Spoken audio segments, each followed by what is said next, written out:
evening, dear ladies and gentlemen. Just waiting for the last guest to be seated. Okay.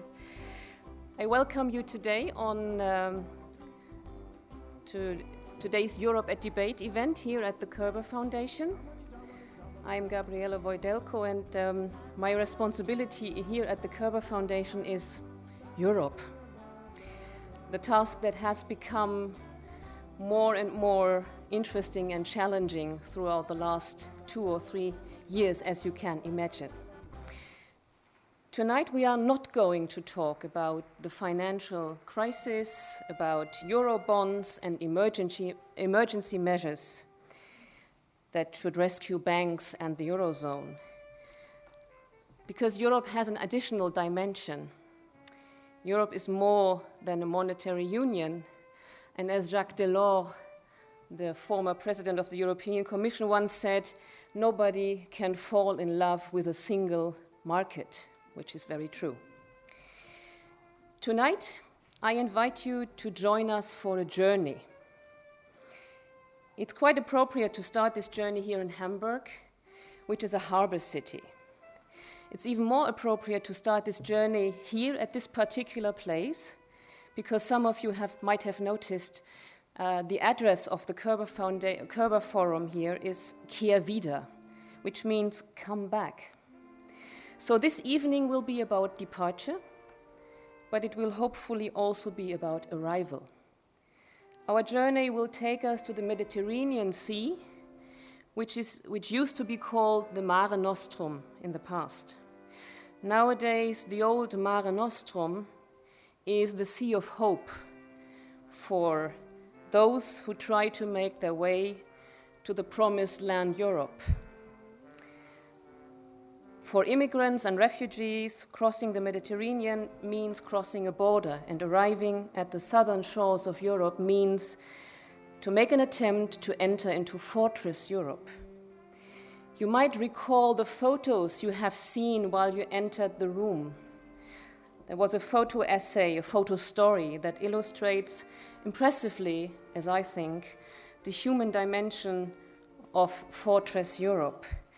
The photos showed illegal immigrants from Morocco, Tunisia, Libya, and Algeria who attempt to come to Europe.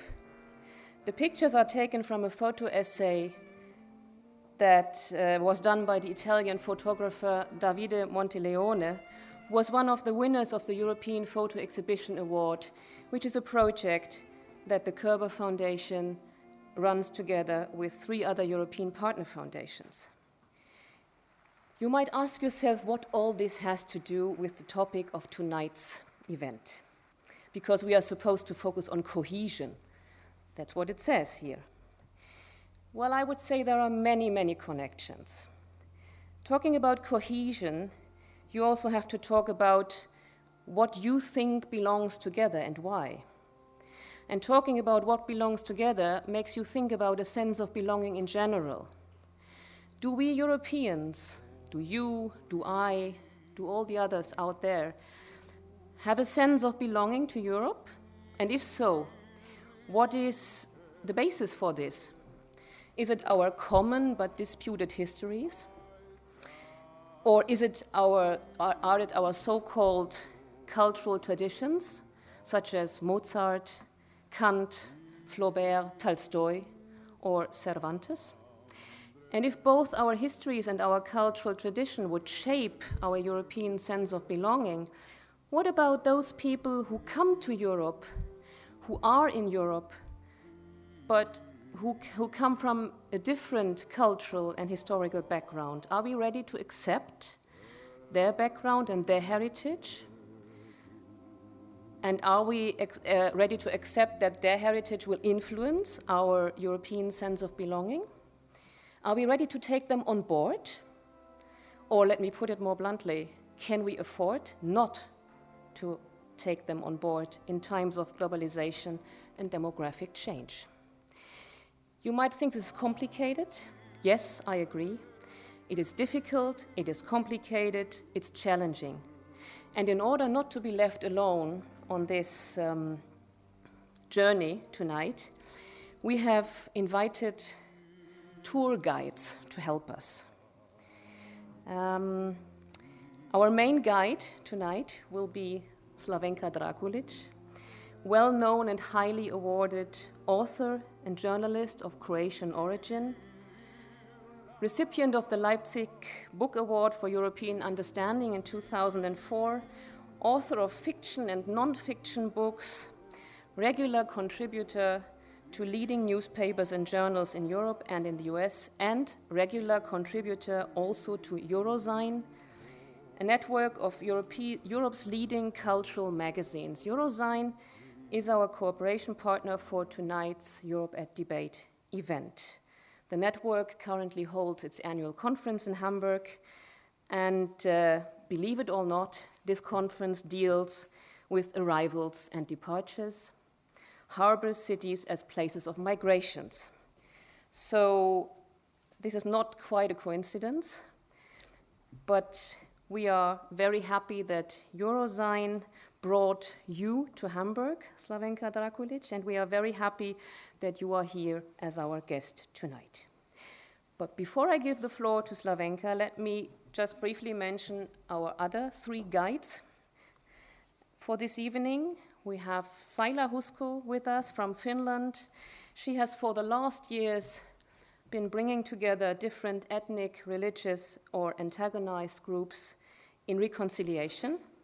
And she currently works for the Crisis Management Initiative of former Finnish President Martti Ahtisaari, based in Helsinki. But this morning she came from Turin. Last week we received messages, I think she was in Africa 1 or 2 weeks ago, so she's traveling a lot in a lot of regions that are supposed or that are told to be conflict regions. Apart from all this, she's member of Future Lab Europe, which is a project for young European professionals, which the Körber Foundation runs together with 9 other European partner foundations. And then, last but not least, Julia Schulte from Hamburg, who in her main profession does law studies and currently prepares for her first state exam at the Bucerius Law School here in Hamburg. But apart from that, she is a passionate author of the young European online magazine Europe Me, which is the second cooperation partner for this Europe at Debate event.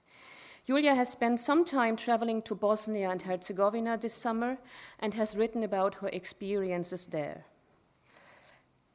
And then, last but not least, our captain, if I may say so, tonight. Our captain will be Matthias Naß, international correspondent of the German weekly Die Zeit.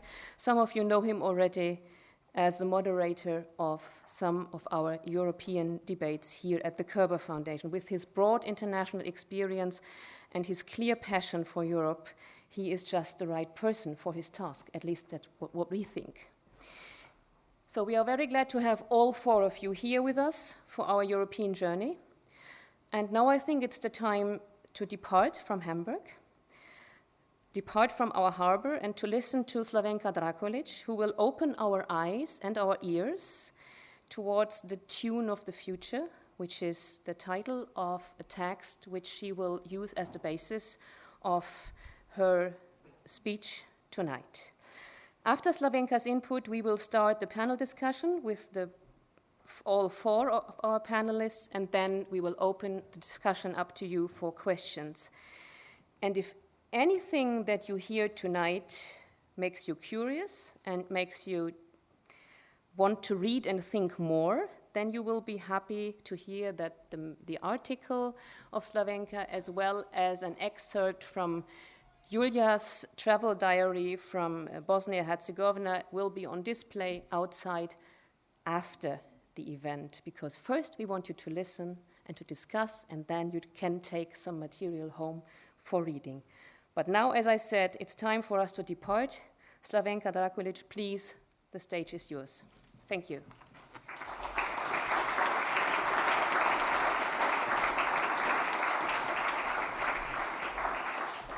Thank you very much for that introduction that I don't deserve, and thank you very much for inviting me to this conference and to this place tonight with the public that I hope will have a patience to listen to. This is a reportage. I'm now taking you to Italy.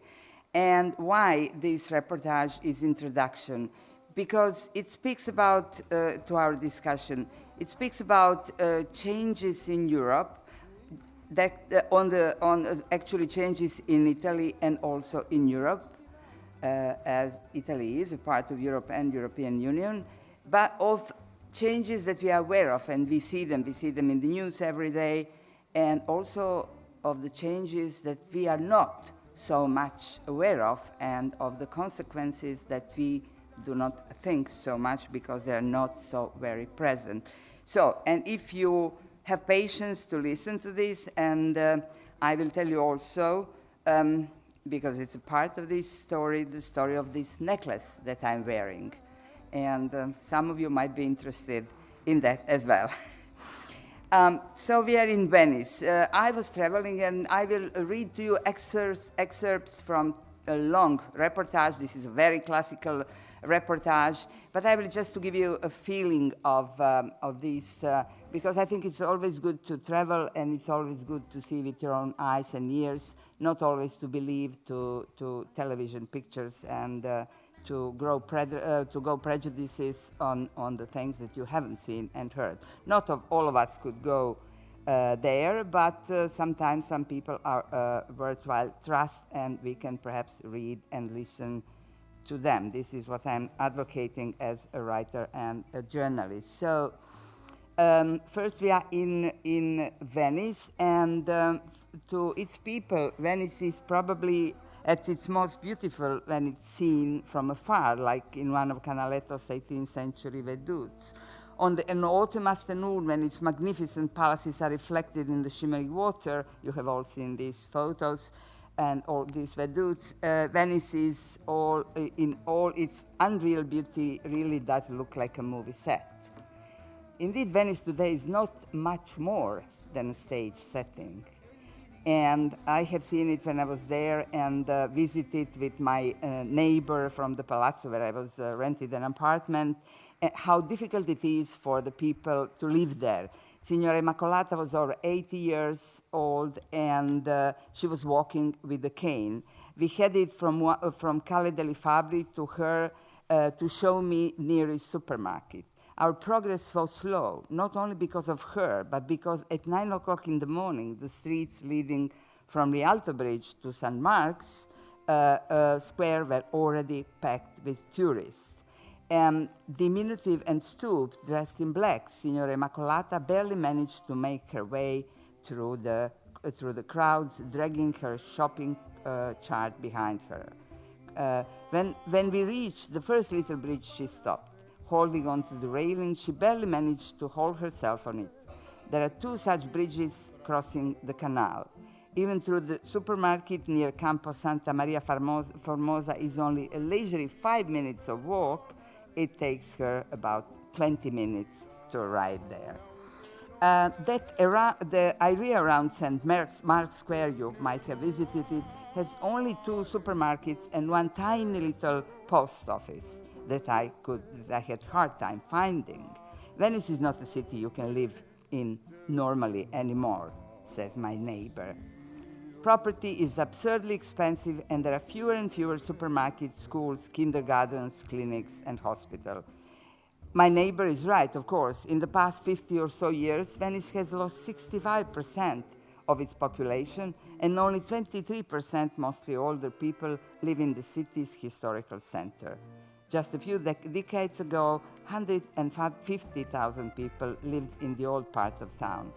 But today, that number is barely 40,000, and it's steadily declining.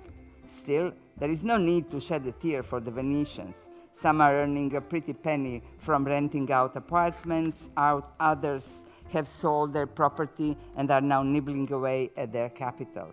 The fact remains, however, that for those who live there, life is becoming increasingly hard. One has to survive the onslaught of millions of tourists every year, that mass of people pouring through the streets of this magnificent city of canals and little alleyways, that are rarely more than 3 or 4 meters wide. Venetians know only too well that they are living not in a city but in a museum, and that Venice is becoming less and less a real living city, and more museum of Europe's past. That is precisely why millions of tourists come to see it. The mass tourism industry was the first to realize that there was money to be made not only out of the splendor of Venice, but also its importance as an open-air museum. At the same time, the Venice today is a perfect metaphor for Europe as it once was. The Europe whose culture and values Europeans swear by, take pride in, and wish to preserve. Bari, in the far south of Italy, a coastal town in the Adriatic, offers a very different picture from Venice. This is a very lively town. If Venice is where old Europe is dying, then Bari, a harbor city like Hamburg, is where new Europe is emerging. It is one of the entry points for immigrants in Europe. 20 years ago, in the summer of 1991, an Albanian freighter called Vlora sailed into the port of Bari carrying more than 20,000 refugees. Older people probably remember that Albanian exodus across the Adriatic Sea prior to their Velvet Revolution, if the Albanians ever had one. A picture of the huge freighter crammed with people made the rounds of the world at a time. Sometimes a single photograph can symbolize a particular time or historical event. And so it was with Luca Turi's famous photograph of the Flora. His exhibition happened just a year ago, celebrating 20th anniversary of that event. And you could see in these photos, as the Vlora sails in, people hanging on the decks and railings, clusters of human beings hang from the smokestacks, from the ropes, from the masts. In the next picture, they are within reach of the shore and they are jumping into the water, swimming as if afraid that the land will slip from their grasp. And then there is a superb but terrifying picture of a vast mass of people taken from above, who have disembarked and are on the waterfront, standing under the blazing sun. This scene of 20,000 people in one place, 20,000 people frozen just at the moment they have finally made it onto the dry land, looks positively biblical. Those years saw a wave of some 100,000 Albanians enter Italy. Today, their number stands at about 500,000. Since Romania joined the European Union, there has also been an incoming wave of almost 1 million Romanians. Roughly 10% of the Romanians are said to be Roma, some say 50%, the latest scapegoats of Europe's anti-immigration policy. The West deports them and revokes their residence permits, Italy and France. In the East, they are fenced into ghettos, beaten up and murdered, Slovakia, in Czech Republic and Hungary. And yet, a mere 5 or 6 years ago, foreigners in Italy, and indeed in Europe, did not pose the problem they do today. Anti-immigration, and particular anti-Muslim hysteria, intensified after the publication of controversial, after 9/11, of course, and also after publication of controversial caricatures of the Prophet Muhammad in 2005, assuming serious proportion with onset of the recession of 2008. The people in Bari were supportive and helpful because at the end of the 19th century, millions of Italy Poors emigrated from city and from the province of Puglia to America, from that very province where Bari is, it's called Puglia, to America, the promised land, where in a matter of 2 or 3 generations, they became completely assimilated. Some 100 in America. Some 100 years later, Italy had become the promised land to some other immigrants. Of late, Bari has served as a transit town for immigrants, more refugees than for economic immigrants. By and large, the authorities in Italy treat immigrants like common criminals, even though they have done nothing to deserve it. This is one of the reasons why they are protesting, because that summer, last summer, in Bari, there were huge protests of the immigrants, while there were part of them, actually, because they could get out. And also in Lampedusa, those who were close in the centers protested.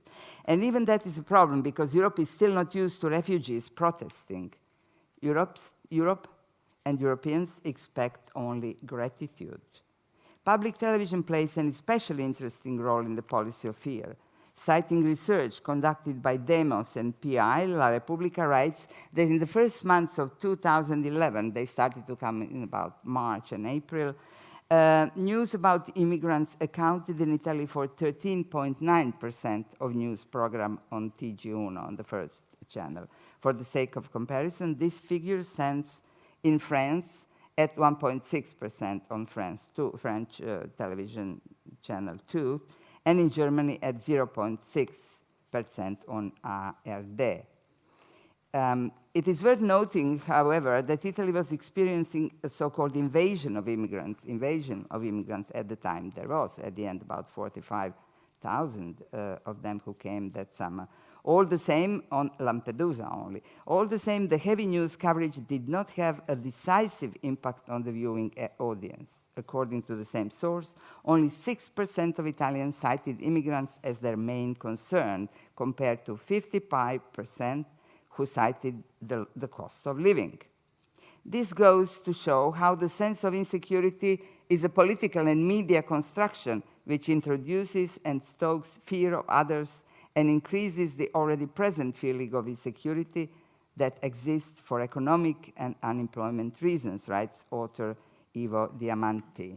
There are numerous humanitarian and civic organizations helping them, and these organizations believe that immigrants will keep coming regardless of increasingly restrictive and even immoral legislation, regardless of the walls erected and other obstacles awaiting, because where they come from, things are even worse. Because immigrants' policy should therefore be, these organizations believe, rational rather than based on fear, because the only ones to profit from the latter are politicians and parties that promise the impossible. Fear of immigrants is the yeast on which they grow. In Rome, now we are in Rome, refugees live behind the Termini train station in a part of town known as Esquilino. I realized how different Esquilino is from other neighborhoods when I walked down the street and saw something that I last saw maybe 50 years ago in Yugoslavia, a street knife grinder, somebody who is making sharp your knives. The dark-skinned young man was hunched over a big whetstone sharpening a knife for a woman leaning against the doorway, smoking, waiting for him to finish. They were speaking Romanian.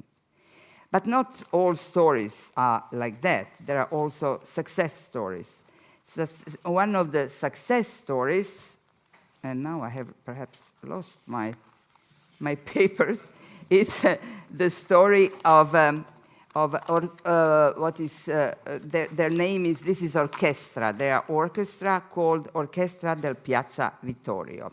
Now, in Esquilino, in Piazza Vittorio, people hang around, mostly immigrants. And these immigrants, some of them are very good at playing different kinds of music and instruments.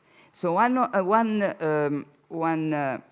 dirigente, and one of the serious guy who is interested in the music and is director, the conductor, Mario Tronco, he came to the idea to collect them and to make orchestra who is going to play different kind of music.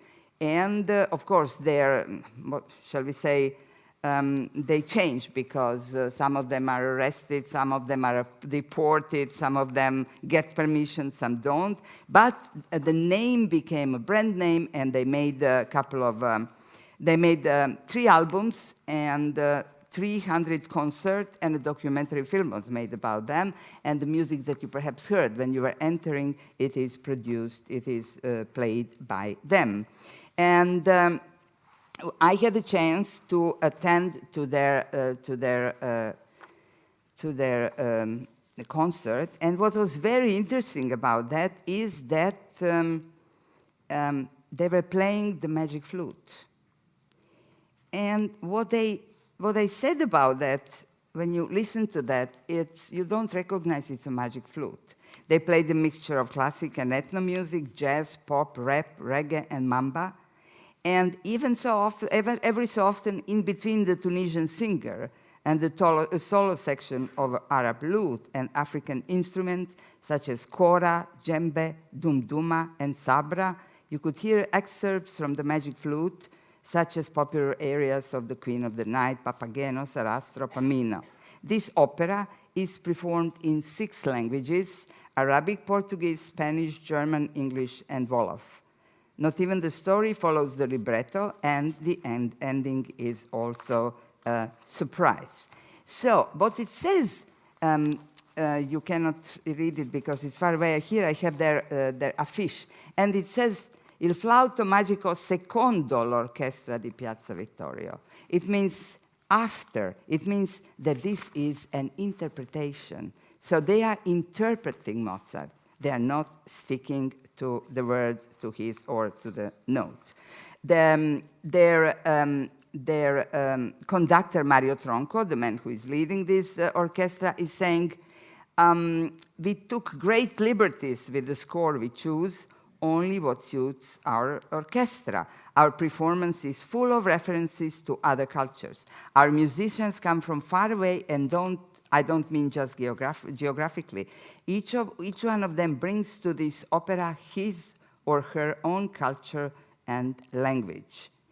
Tronco says that while Mozart's opera, and this for me is particularly interesting, is about how it once was, the orchestra performance is about how it will one day be. And indeed, it was very successful, and many people came, and they're very popular. And but to me, it cracked open the door to Europe's future. Mozart music lies at the very heart of what we see as European cultural heritage. Most Europeans would probably like to hear them give a pitch-perfect performance of the original, because that would be proof of integration. The interpretation, adaptation, improvisation on the theme of Mozart, however well performed and interesting, sounds blasphemous to some ears. But it is more likely that non-European immigrants will also bring something of their own to Europe, and that we will increasingly be faced with a mixture of cultures, be it with Mozart or any other holy of European holies.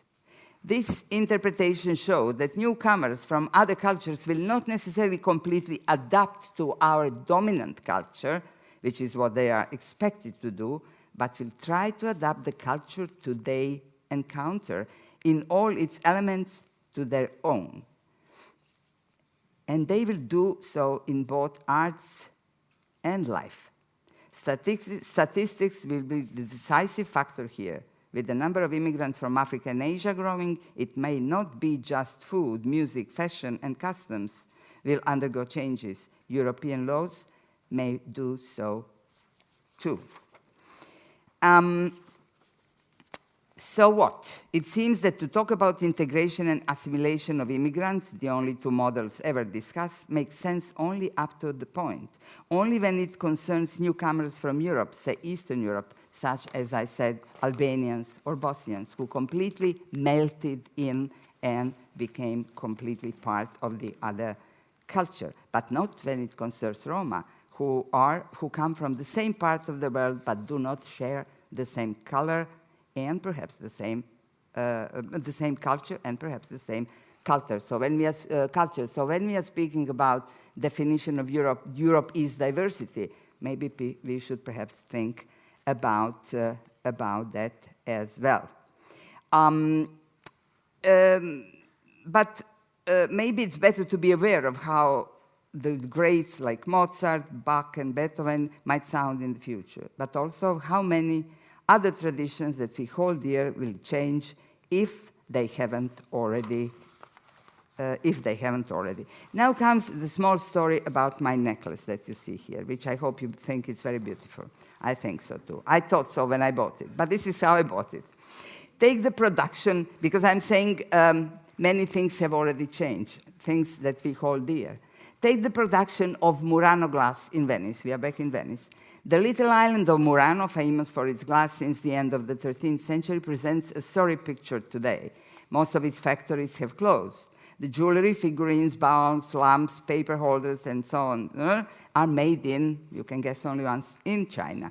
Yes, you get a certificate saying that the necklaces and all the rest you bought is Murano glass. But more likely than not, it is Murano glass, and it's very funny, Murano glass made in China.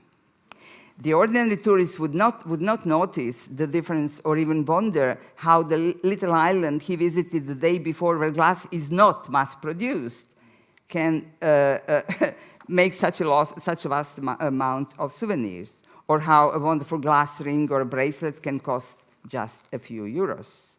And most importantly, how the vast majority of these items are identical. That is mass-produced. Because on the little island of Murano, no two items made by hand can be the same. That's one distinction. The fine workmanship is the other. I had the chance to see this for myself in a shop behind my apartment on the corner Calle Fiubero. Andrea, who works there, took me to the studio and showed me all sorts of objects, from paper holders to lovely jewelry. They say it is hard to distinguish the Murano made of originals from Chinese copies. On the internet, you can find warnings and information about how to tell the difference. But you can also find advertisements for Murano glass manufactured in China. Of course, this is nonsense, since Murano is the name not just of a certain glass-making technique, but also of the glass objects made in Murano. And then he showed me, and at that moment, I could see, with a bit of effort, that what I have bought was indeed a Chinese manufactured. It was a fake. So it's beautiful, but now I can tell this is a fake. And he showed me how you make the distinction. So the danger of invasion, and this is where I want to finish, as European politicians want to exaggerate, lies not only in the number of immigrants. After all, there are only about 200,000 Chinese in Italy and roughly about 2,000 in Venice, but also in the investment of money and buying up property. Money is much faster in bringing change than immigrants. First, the Chinese in Venice bought up small shops and turned them into Murano glass souvenir and leatherware shops. Then they bought bars and restaurants. Now they are following up with palazzos, turning them into hotels. One evening, as I was taking the Vaporetto number 2 from Ponte dell'Accademia to San Marco, stop on Riva degli Schiavoni, I noticed that the entire sections on Grand Canal, which is the main, so to say, artery of Venice, is dark. Nobody lives there. There are summer residents of the rich, but among them are also palaces that belong to the city, and the city is selling it. Change comes in many ways, not just with poor wretched who make it in one piece to Lampedusa or some other patch of Italian soil, not just through fast food or fashion, customs and music, but also via banks, investment, and money laundering, corruption of the local administration. And while Europeans ponder future changes and whether to put up a wall around Europe, if only they would know where the boundaries were, while I think this is perhaps something that we might discuss tonight, while they contemplate measures that will contain immigrants at the same imaginary border and Europe's culture and values that need to be preserved, the Chinese are freely investing, buying palaces in Venice in order to turn them into hotels, thus making even more money out of Europe's cultural treasures. From the Venetian viewpoint, in comparison with the investment of the Chinese, nota bene some people call it in Venice money laundry, fear of Muslim immigrant in France and Germany and further north looks almost pathetic. My neighbor says that Venice is increasingly turning not into a museum, as I romantically thought, but a Disneylandish amusement park owned by the Chinese, who alone profit from it. He is probably right. But at the slow pace of fast, legally or illegally, with or without money, as refugees or otherwise, the immigrants are coming. They are already here. As I leave Venice with my fake Murano necklace, listening to Orchestra di Piazza Vittorio, I try to imagine what Mozart would sound like if it were adapted, not performed, by a Chinese orchestra in the Teatro Fenice in the not-so-distant future. Thank you very much.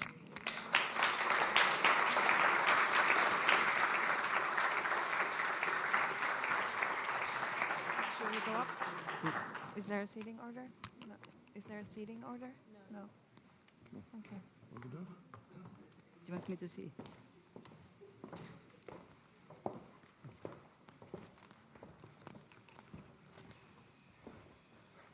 So, good evening, ladies and gentlemen. We have to do this in English.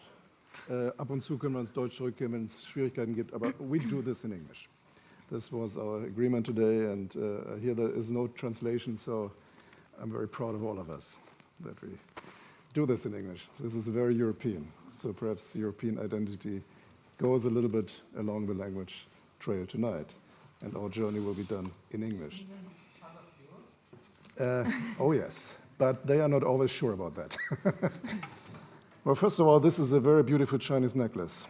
And thank you very much, so but it's still fake. Immigration might not be that threatening. And also thank you for letting us experience the magic flute in a way we never heard it before. You will hear it when you are going out, still exactly. A little bit more. It was just a little bit background music. You might probably thought we forgot to turn out the Arab sounding, station. but it was intended, the magic flute in 6 languages. Well, let me just start our talk by saying that I think this is a very timely debate tonight, because Europe has been again in the political focus for the last 10 days or so. First of all, there was the decision by the European Central Bank about 10 days ago, last week, to buy the government bonds in unlimited numbers from those states in Europe which are in financial trouble. Then, yesterday, the Constitutional Court in Karlsruhe allowed the government of Berlin to participate in the ESM, the European Stabilization Mechanism. And finally, pardon me? More loud, I guess. I'll try to. Perhaps you can make this sound a little bit louder. Is that better now? Okay. And finally, so I mentioned two. I mentioned the ECB decision last week, the Karlsruhe judgment yesterday, and finally also yesterday, which I found very interesting, the election results in Holland.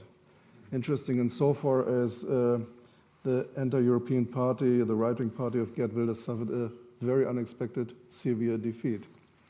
So from my point of view, these are 3 good news. It seems to me that this actually could be a turning point in a crisis that has paralyzed Europe now for more than 2 years.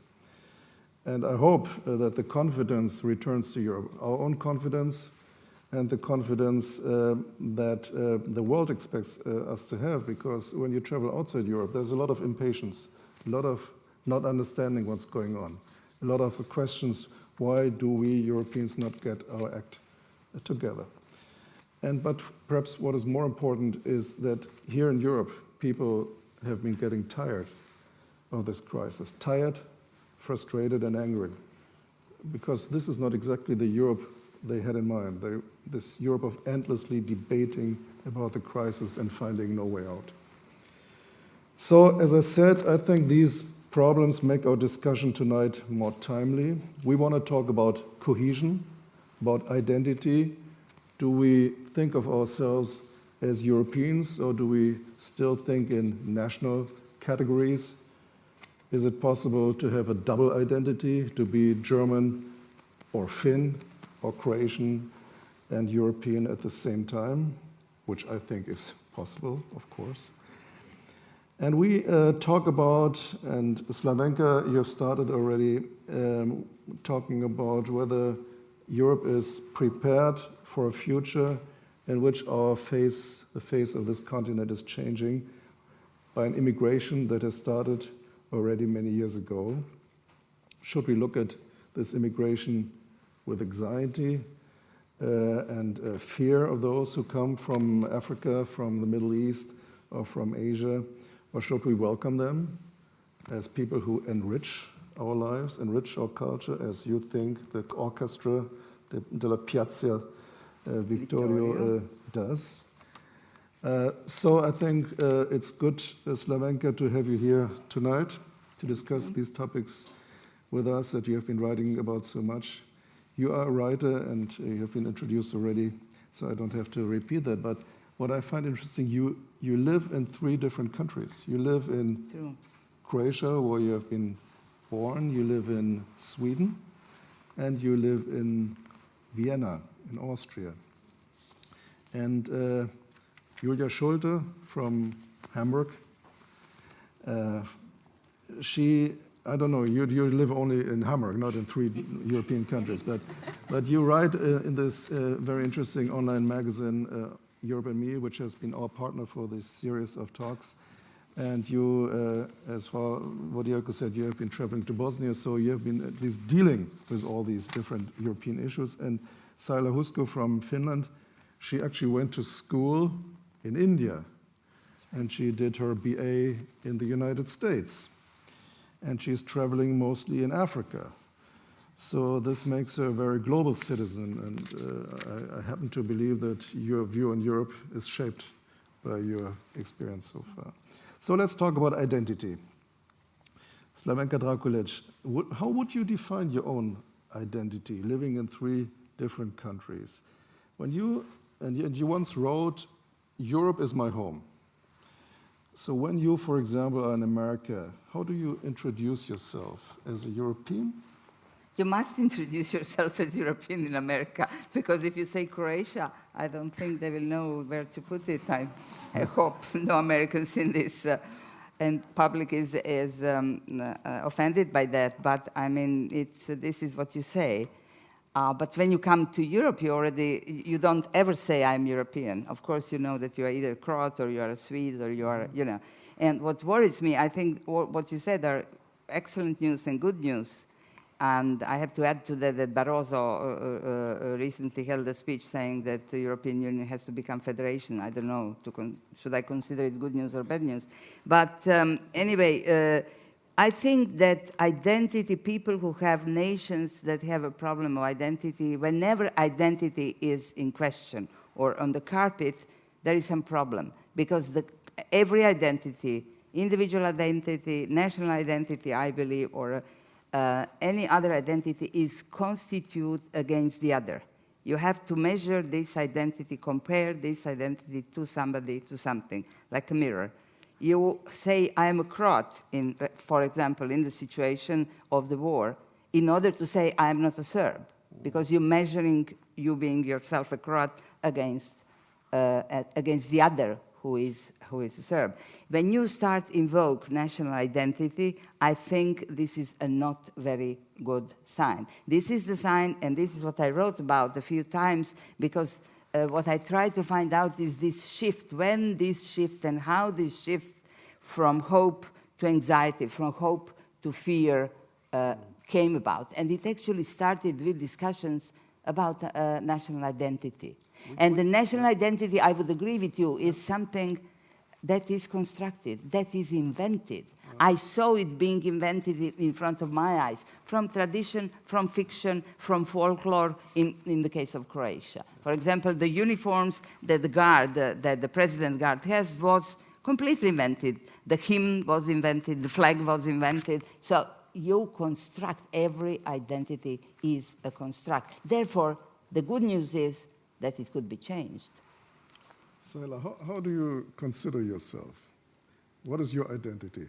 Yeah, just to answer what is my identity. Yeah. My identity is a sandwich of all these identities. A sandwich. I consider myself being a sandwich. Yeah.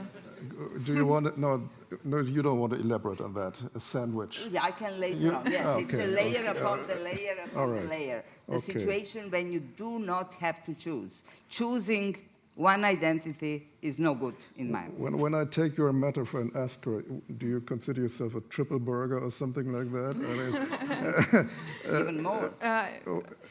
what is your identity? Well, I haven't thought of my identity in sort of dietary terms or in terms of food before, but well, I work in peace building and conflict resolution. One of the very common exercises to be done with groups that come together for dialogue is one on identity. And the exercise goes in a way that you sort of put on a list seven parts of your identity. And one by one, you're asked to get rid of them, and sort of so you kind of make a list of priorities. And when I was asked to do the exercise myself, I found that my national identity, first off, I didn't put European there at all, which is obviously an interesting question, but I also found that my national identity was the first one to go. After that, you know, the more important things were my identity as a young person, my identity as a civic society representative, as a friend, as a sister. So I think, you know, this issue of national identity is like Slavenka says, it can be changed because for a lot of us, and I think particularly for a younger generation, in Europe, it does become one of the last things on that list of priorities. But that's not to say that it's not important. I lived outside of Europe for a few years. One of them was actually spent in Bosnia and Herzegovina. But, well, that was in Europe, but everything else was outside. And I found that actually the first time I started to identify myself as a European was when I was outside. So in the US, at my college, the Europeans would sort of gather around together and really identify like us Europeans. And at that point, it didn't really matter that much whether somebody was from the EU or from outside the EU or which part of Europe they were from. So obviously, it seems like Europeanism becomes more important once you're outside. While I was here, I wasn't thinking about it. So. Julie, how would you define yourself? Do you think about this? Is it a problem for your identity? Or is it an artificial topic? Well, first of all, I don't really see that you have to choose between different identities. I totally agree to the sandwich theory there, because I can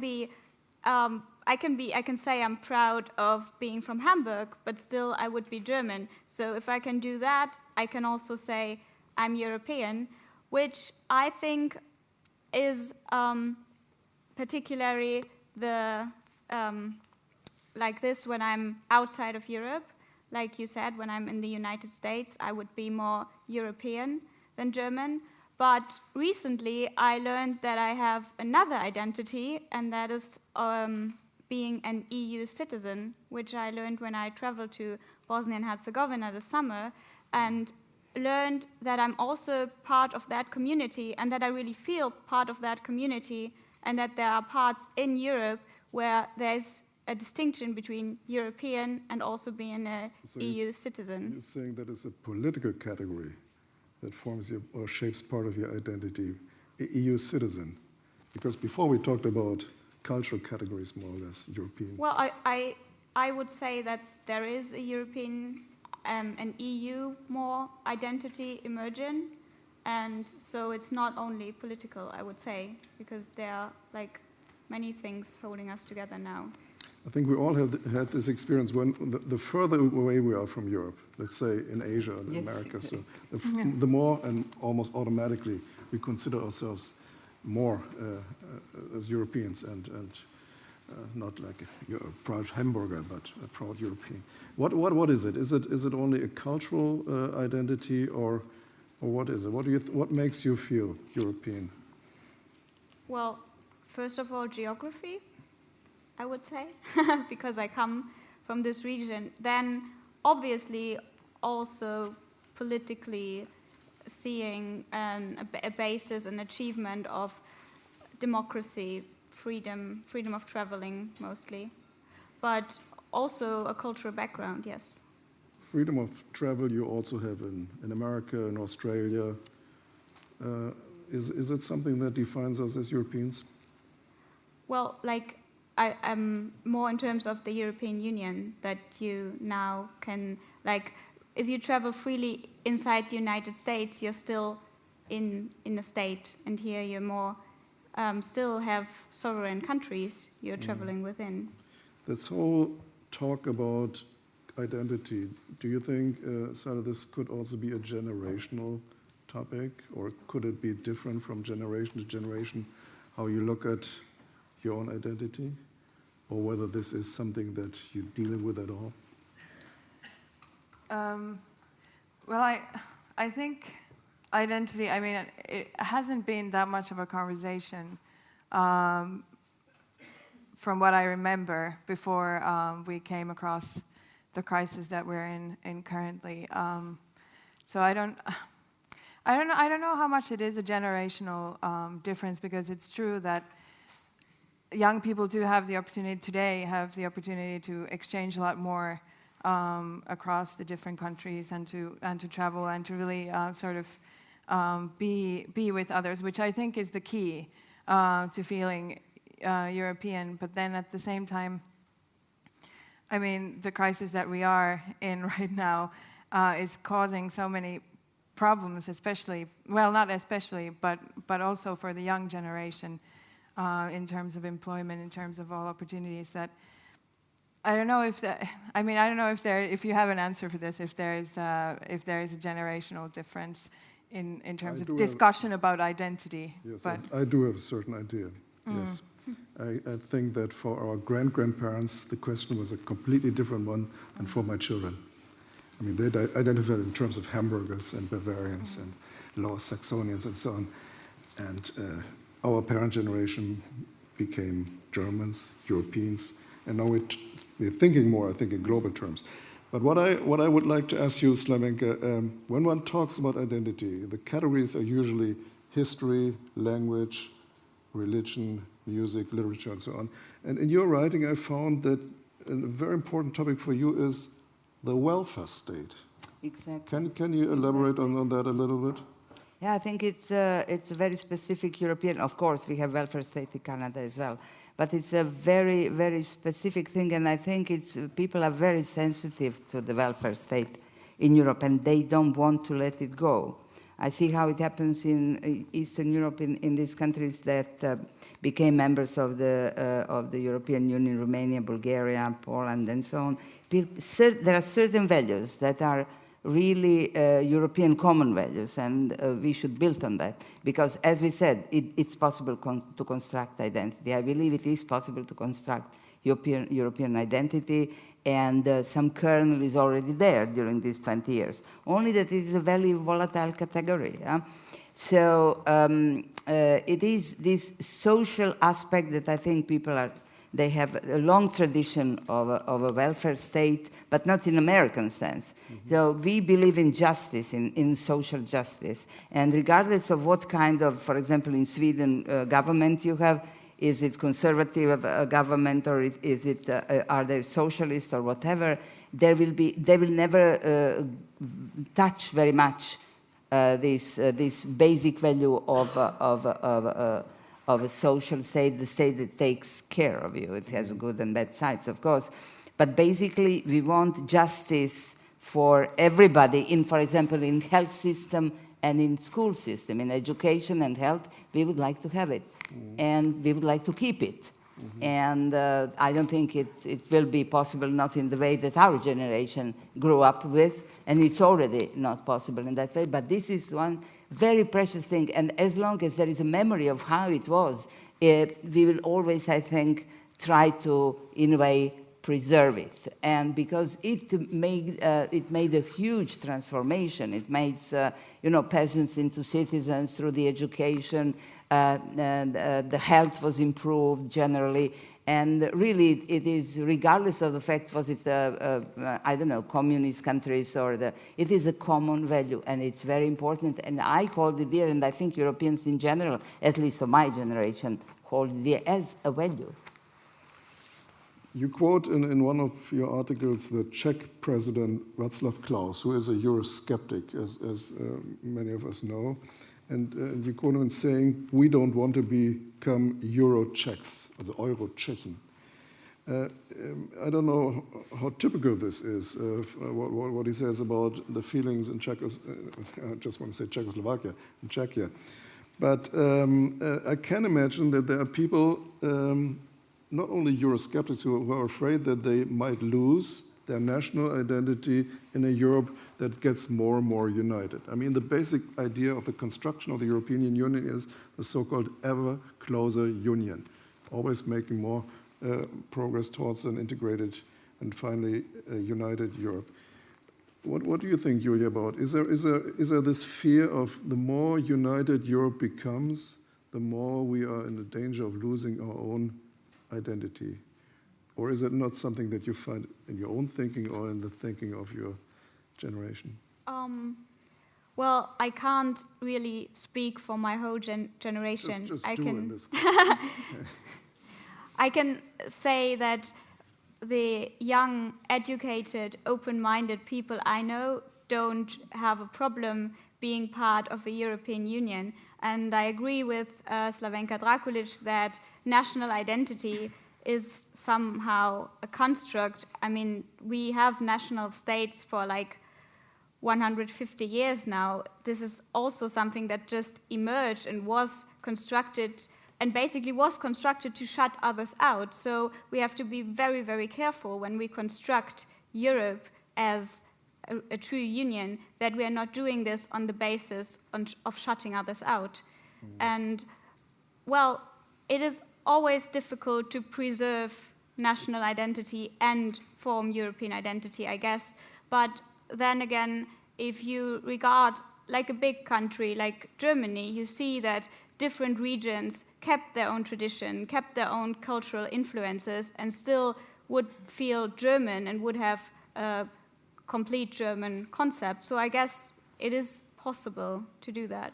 You all seem to agree that this is just a construction. I mean, this does not really exist. That's great. It's something, yeah, but it's great, but it perhaps is not true. I mean, that this is just something that doesn't really exist. Let's just ask me, just for argument's sake. I mean, when you go to a soccer game at the European Soccer Cup, or when you turn, as I did last Saturday, there was on the television the last night of the proms in London, and they were all waving their flags and singing "Land of Hope and Glory." This didn't look very constructed to me. So, is there something that where people find their identity in, Saila? Soccer it looked games? very genuine, this identity. But there is no reason not to be genuine. Forgive me for saying you are speaking from the point of view of identity as one single thing, you know. But when you feel that they feel very German, or they feel okay, very German. but why not? They can be German at one point. They You can said be. it's a construction. Yeah, of course.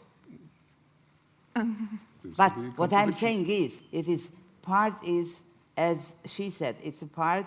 She's from Hamburg. She's from certain quarters of Hamburg. She's also from the region around the Hamburg. Regionalism is very important in identity. If you remember, if you recall what Edgar Morin wrote about regionalism. Then she is also German, she's European, so there are many layers already there within this national identity. So in any case, I mean, why wouldn't somebody shout at some football play and waving a flag? I'm all for that, no problem. As long as you are not forced to choose, that's the point. And that's, of course, the political issue, then it comes into play. But why is it volatile? Why is it important to deal with that carefully? Before the war, I have to come back to the war, the last consensus in Yugoslavia, in the Balkans, don't you see that I'm from the Balkans? The last consensus was 10% of people of my generation declare themselves Yugoslavs. That's very, very interesting. The whole generation didn't want to be Serbs, Croats, but they were Yugoslavs. A couple of years later, this is 1990 we are talking, the next year we have the war.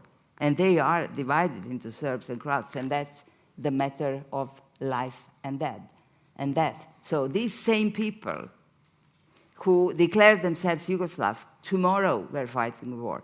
I personally think, and wrote about that from that point of view, that the war descends upon you, that this war is not starting on the ground by small struggles, and then it's big fire. It descends. You have to construct it from another construction from the top down. But I mean, this is how volatile, this is how sensitive, this is how manipulative that term identity is. Do you agree with that? Yeah, I mean, I guess in the case of the Balkans or former Yugoslavia, it's a good example of people being forced to choose. I don't think every war, yeah. Depending on whether or not. It's. I mean, the sports games. I don't find it a very good allegory for identity, because I think, like was said before, you can have two schools in the same city in a sports game, and people will sort of go behind either team. I think where it becomes dangerous is when it becomes something that is on a personal level, right? The ice hockey is huge in Finland, and I went for when Finland won the World Championships last year against Sweden, of all places. I went to the main square along with everybody else to see, and the Helsinki literally sort of exploded with joy. And at some point, I started to feel slightly uncomfortable with the amount of flags and with the amount of sort of national sentiment.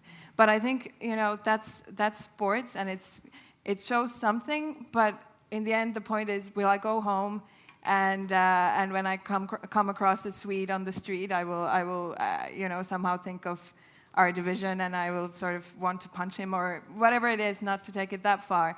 But I think when it becomes something that you actually take into your personal life and integrate as part of your personal identity, then we should be worried. But as long as it's on the level of sports games. The same with the former Yugoslavia. It became, as being forced from above, it did become a matter of life and death, as was said, and something that became highly personal.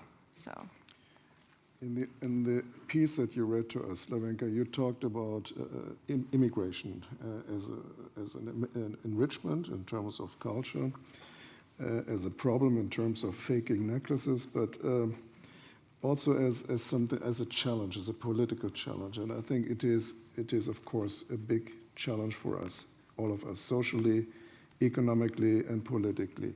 When does this immigration topic becomes a real threat, a political threat?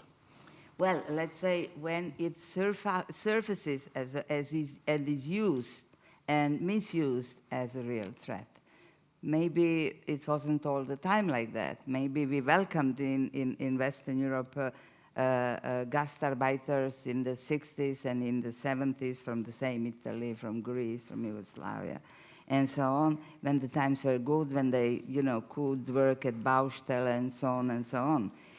But I think that what happened is, as I mentioned already, this Mohammed caricatures, when it became kind of a boiling point, that this, and I think it doesn't go for all immigrants, it goes for immigrants of a different culture and of a different color. So this Muslim issue became the issue. This is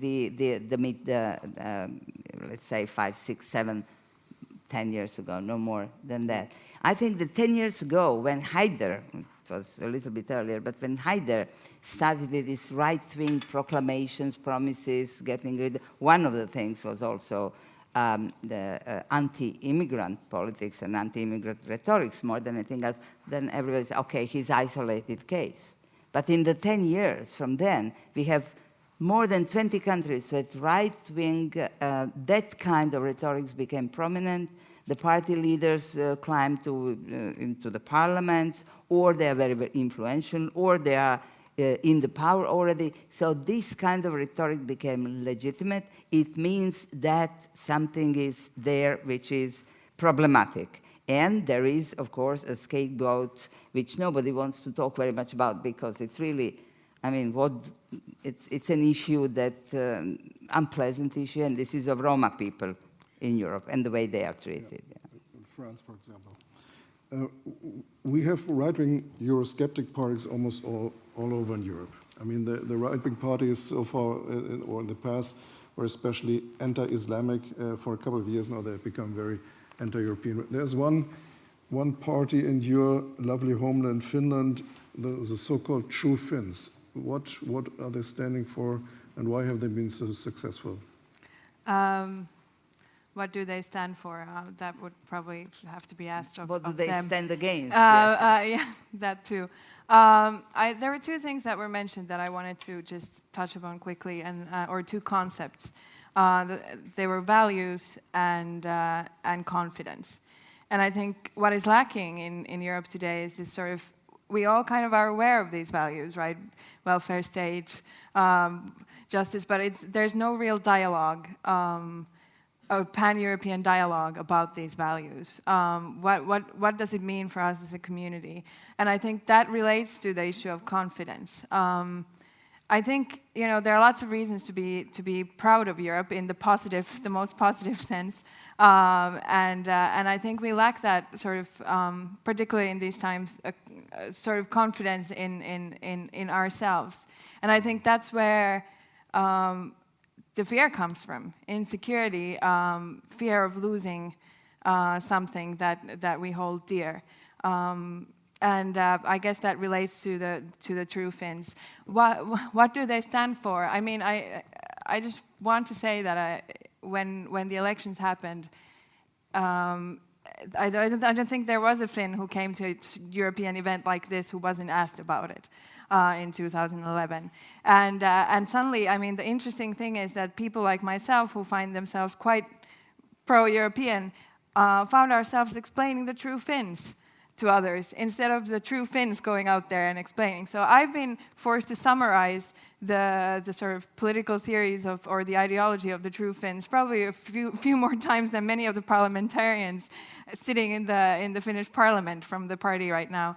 But in the end, I mean, it was 20%, around 20% of voters who voted for the True Finns. I think it was a successful, very effective political campaign.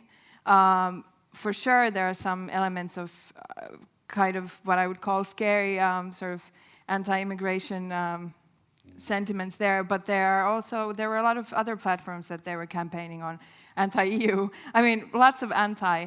But I think why they resonated, and by the way, they resonated across social classes, and there, you know, people were really prone to assume that it was a certain class of people who voted for them, but that wasn't the case.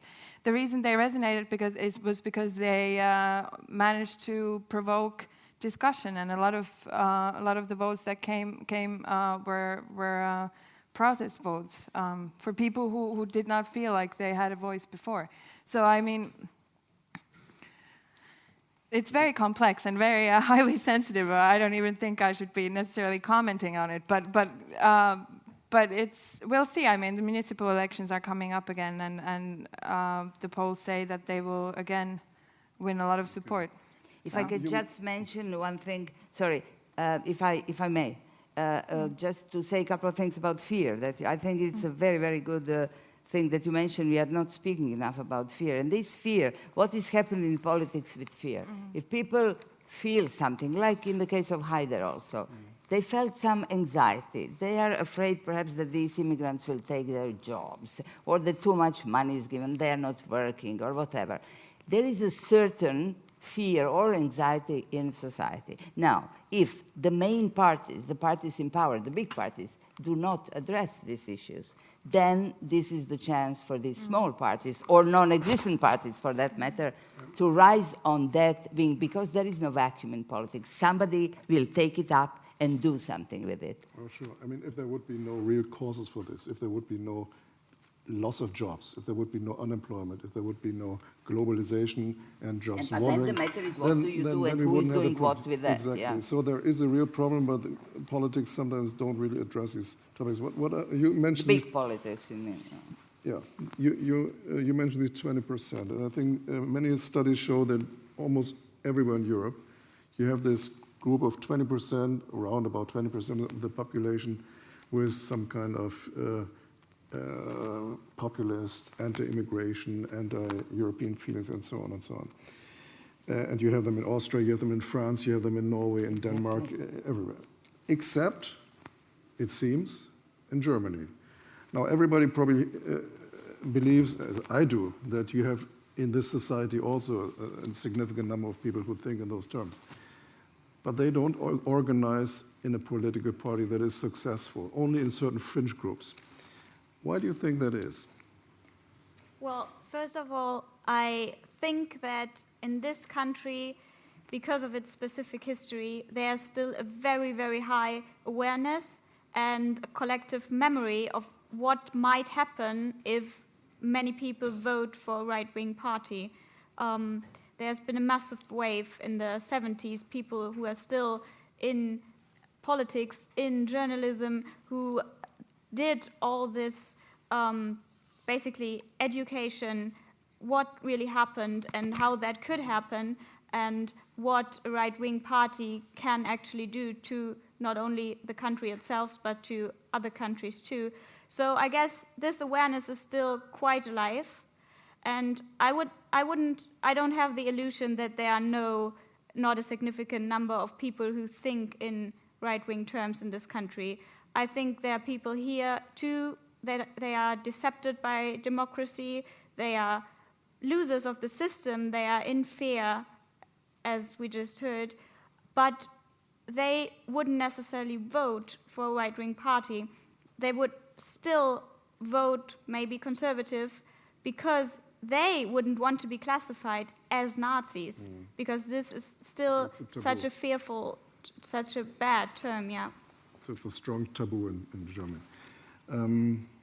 I mentioned the elections in the Netherlands, in Holland yesterday, and I said it was a quite good outcome, I think, from our point of view. Now, what does it tell us? All the predictions said this election would be an anti-European election. On the right and on the left, the populists would gain. They did not. Is one possible explanation that when it really gets to the point where there's something at stake, when you really have to decide, do we want to leave the Eurozone? Do we go back to the Gulden or to the Deutschmark? That people say, well, perhaps not such a good idea. Is that something that one can get some kind of, how do you say, some hope from, that people know pretty much what is at stake, and those populists will not be able to be that successful as taking over government? That's a very optimistic view, and it's optimistic view in which a rationality of a human nature wins, and I would like very much to believe in that, but I'm not so sure that people are. I think it also depends very much upon the leadership, and what I lack today, not only in particular countries, but in Europe, somebody who will sell me Europe, who will convince me about Europe, and this does not, that kind of leadership doesn't exist. So apparently the case is who is doing it and how. Maybe it was presented in such a way that made people think very deep about that, and therefore they rationally said, maybe in a country which is not a very big country, this could work. But I'm not sure what actually won there. But I'm not sure, on the other hand, that people are very rational. And going back to the discussion about Germany, there are small indicators here. If you remember the book of Sarrazin, when it was published a couple of years ago, it was very kind of, you could feel that very many people are interested in this anti-immigration, anti-Muslim, and so on rhetoric. So, I mean, maybe it is very much very covered, very veiled, because of the historical reasons. So rationality, I have a problem with speaking about people as totally rational beings, unfortunately. Yeah. From my experience, they're not. I would like to open the debate to you, to the audience. We have about 20 minutes perhaps to talk with you. You could ask to each of us, especially to Slavenka, Julia, and Saskia. So please, your questions. There's a microphone here in the second row.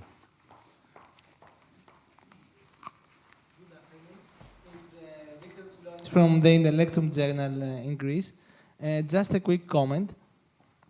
A few weeks ago, research was concluded between Aristotle University of Thessaloniki and the University of Cologne regarding the beliefs of criminality, how people view criminality in Greece and Germany.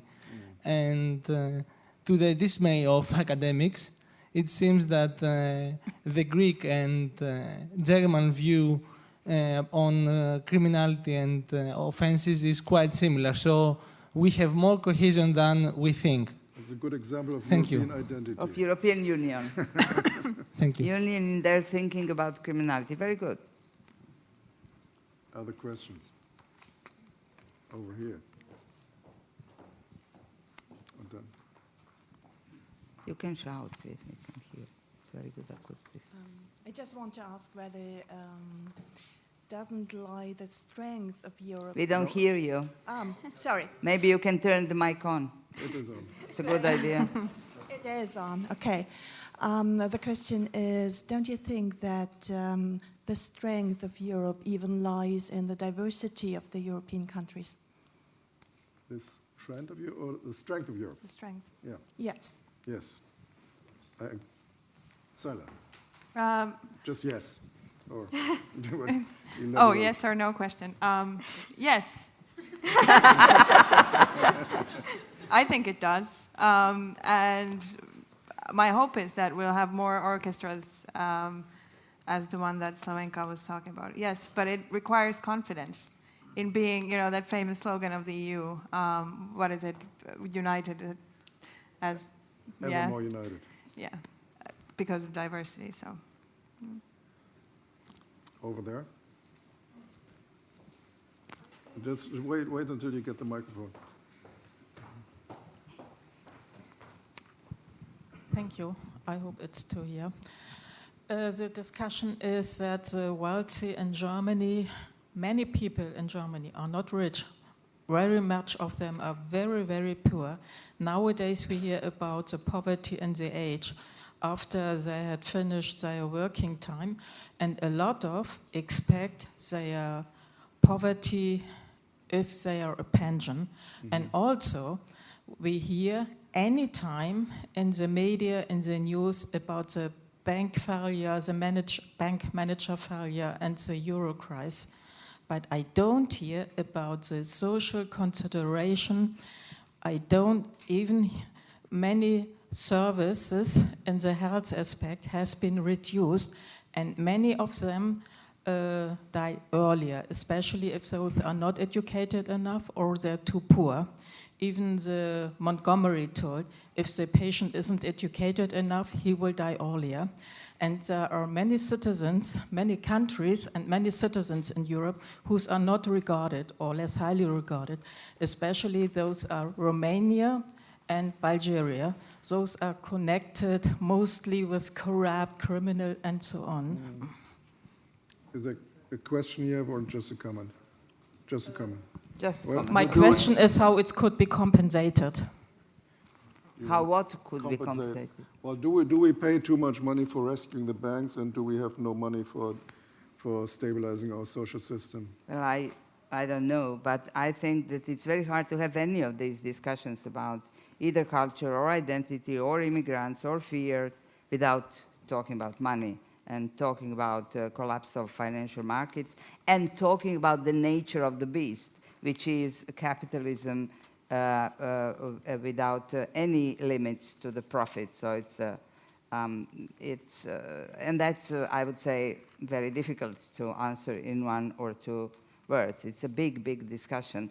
Is it repairing the model or is it changing the model? What would it mean? We are still living in the same in the same world with the same model where the banks are, the bankers are not being punished, but the people are getting less and less service and nobody cares. And therefore the question is, yes, it's more serious than how they will be compensated. I don't think they will be.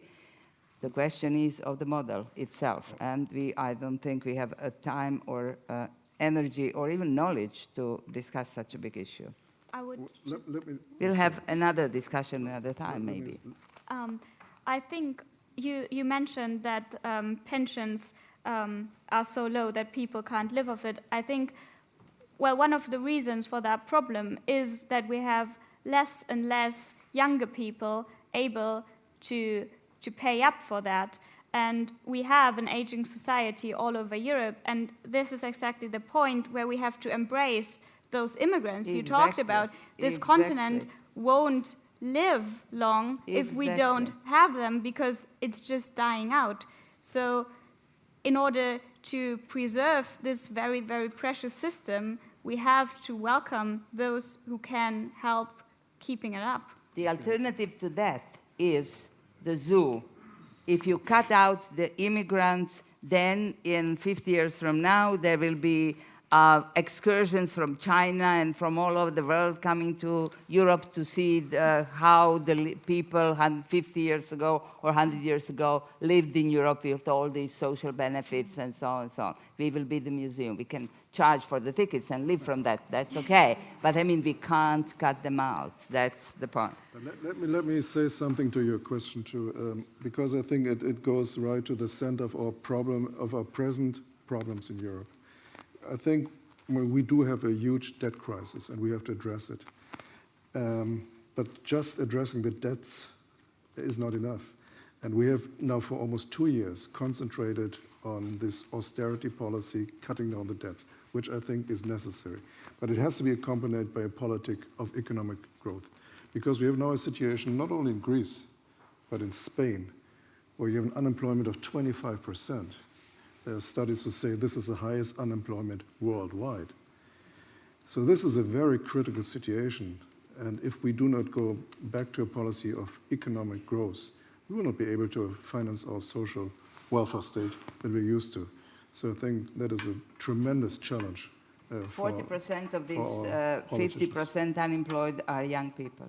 The highest unemployment of young people in the world. Right, exactly. In Europe. So there was a question over there, I think, in the very last row. Yes, I saw you.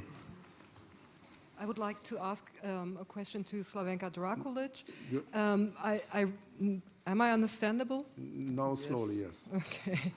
A little bit louder. Okay. I wanted to. I really did like your thesis about money. Just say it in German. Money being faster than people in changing the aspects of Europe. So do you have any economic idea of how to be constructive in this situation? Like, do you think it would be a perspective to open the borders for people and close the borders for money? Or this would be like my question. Well, you can't, the borders are not closed. And people are coming in, and people are here. So I think the whole discussion about open borders, closed borders is useless, because actually there are no borders. And they will find way in. The way in, the best way in is through Turkey, Greece, Bulgaria, that area where most of them come in. So it's not even a question, because they are here. We like to think that we have to let someone or not let, but I mean, it's already, everything is, they're here, and I think we better look into that and welcome them, as she said, because without that we are just, as you said, we are not going to preserve this way of living. We are not going to this extent anyway, and this is because of the crisis, of economic crisis, and not because of the immigrants. Over here. Just a second, just wait for the microphone.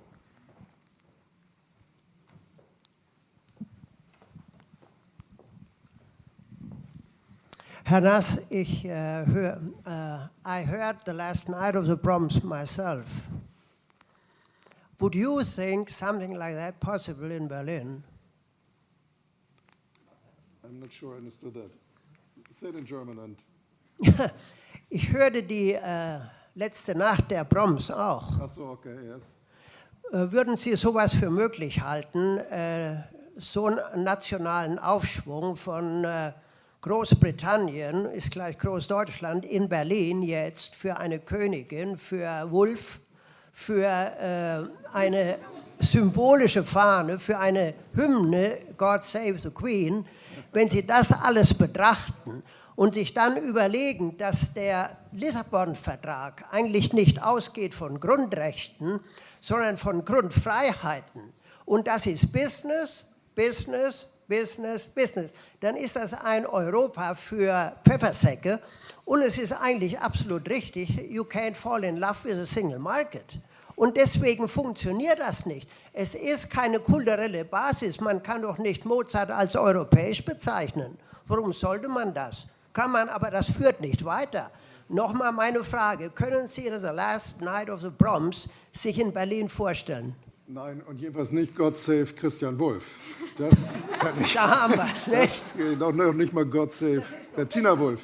Das kann ich mir nicht vorstellen, aber it's a question about the last night of the proms and whether I can imagine this to be played in Berlin. It would be nice if this would be such a harmless thing as it is in London, and if we could have this in Berlin. I think it's a lot of fun. It is completely harmless, and it is not a threatening example of British chauvinism or something like that. So I think it would be nice to have it. No, I don't see that in the near future. After Gauck, perhaps, or some more presidents to follow, but I don't feel that coming too soon. But it would be nice to have it. Pardon me? But that's exactly the problem, that nothing is holding Europe together but the euro. Well, the good thing is, I mean, I don't want to... Europe is the euro. No. I mean, I have no reason to defend Merkel, but Merkel said not Europe is a euro. Merkel said if the euro is failing, then Europe is failing. Yeah. I think that's correct. But she did not say Europe is euro. Even pretty much the same. The German chancellor knows Europe is more than the euro. Okay, any other questions? We have to slowly come to the end, but we have time for one. Yeah. Thank you. Hello. One more question. Pardon? Can you understand me? Yes. Very well. I'm loud enough. Let me come to your discussion about nationality and identity.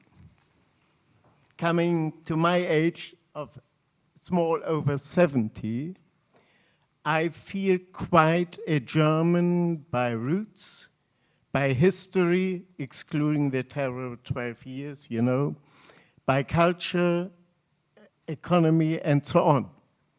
And on the same level, coming to the future, feeling as a European. And so comes my question. Do you think it is not only possible, it will be, that you are first your nationality from the nation? My example, I am German, but I am in the global way European, similar to the Americans, whether British or Ireland, first. And now I have it. First, I'm European. Second, I'm German from the roots, etc. That's my question. Thank you. Okay, that is a very good question for ending our debate, and I give it to each of you. Is he just another sandwich example, or is it what we see slowly evolving from a national to European identity? To all of you, we start with Slavenka. Well, I think it's a sandwich identity. You don't have to, I mean, you don't have to have very far. You already feel European, as you said, but first European and then German, that we are talking about future.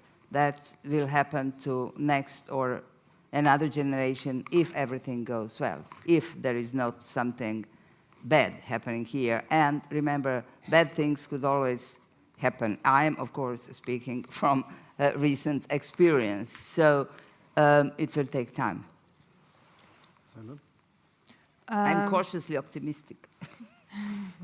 I'm optimistic too. Yeah, I think it's possible to have several identities sort of side by side or on top of each other. And I think in addition to European, the future is also global citizen.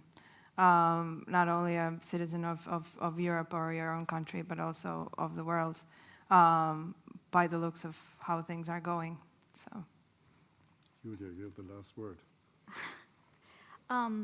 Well, I would say that I do agree that it takes a little more time, but I see that there's a development already. If I regard the generations of my parents, they still grew up basically in a divided country, but also on a divided continent. I'm of a generation that has lived without walls, without borders, and where many people would put the national and the European identity as equal. So if this can happen in just one generation, why shouldn't it happen in the next generation, that you're first European and then national? Well, So we are very happy with this ending. one afterthought. yeah, one afterthought.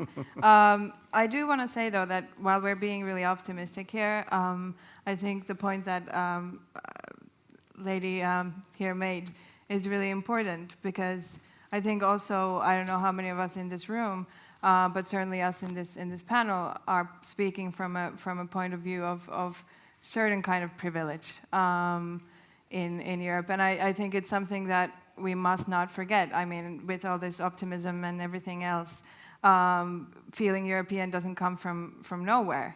I mean, there needs to be an inclusion and a sense of belonging and equality. And I think that's something that we need to pay attention to, is how many of us have these opportunities to travel and to exchange and to feel part of this larger whole.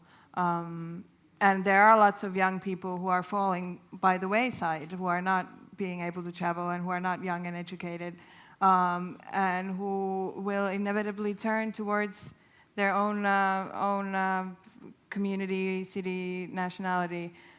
So I think it's something that should not be forgotten by any of us. Well, thank you very much, the panelists, for this talk, for this debate. Your writings have been much more pessimistic than we, on the average, have been here tonight on the podium. But I think it's good what you said, reminding us that one should not be overly optimistic and not seeing the challenges that lie ahead of us. We don't have achieved yet, I think, a European identity, but I still am confident that we are on the right track. And I hope this discussion tonight has contributed a little bit to thinking about those challenges and the chances.